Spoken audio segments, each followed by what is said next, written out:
A randomized controlled trial of hundreds of pregnant women found that having women eat around 6 dates a day for a few weeks before giving birth can significantly improve cervical ripening, the readiness of the cervix, the opening to the birth canal. You can also use drugs or surgery to prep the cervix. Oxytocin is the most common agent. You may have heard doctors talking about Pitocin, that's the brand name. Although it's effective, its use is associated with multiple potential adverse side effects, which can affect both the mom and the baby. If only there were a safe, simple, side effect-free solution, well, dates may fit the bill.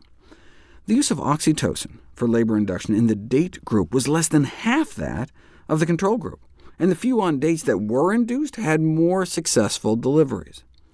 An earlier study, in which prior date consumption appeared to shorten labor by more than 6 hours, speculated that maybe dates themselves have oxytocin-like effects.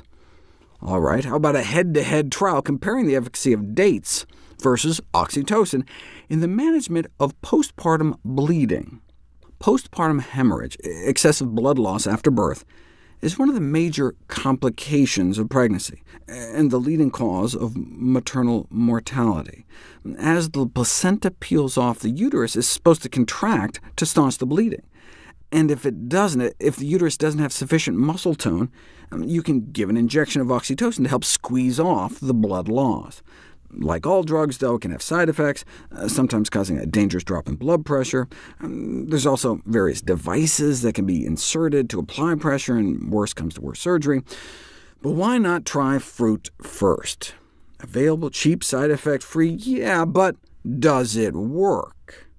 They set up a randomized clinical trial to find out. Immediately after the placenta comes out, women were given a one-time dose of like 5 dates, or an intramuscular shot of oxytocin. Then they just collected all the blood to see which worked better. Overall, 3 hours after delivery, the blood loss average in the date group was significantly less than in the oxytocin group, by about 1/4 cup. Check this out. See how the date group was mostly in the lowest category, under 2/3 of a cup of blood loss, whereas the drug group was mostly about a cup or more. Conclusions.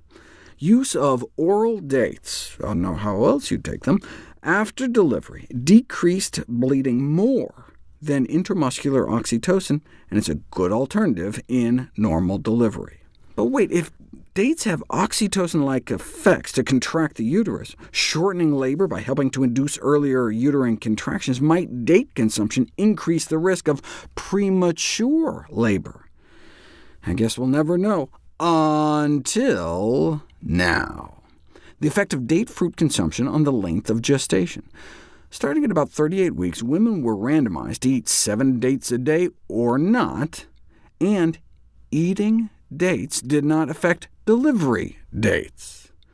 But what it did do is significantly reduce the need to induce labor with drugs. Half of the non-date group were induced versus 30% less in the 7 dates a day for a week group. And induction of labor is serious business. It can increase complications such as bleeding, C-sections, uterine hyperstimulation, and even uterus rupture. And apart from the complications, women who are induced tend to feel less satisfied with their birth experience. Therefore, date consumption in late pregnancy is a safe supplement to be considered, as it reduced the need for labor intervention without any adverse effect on mother and child.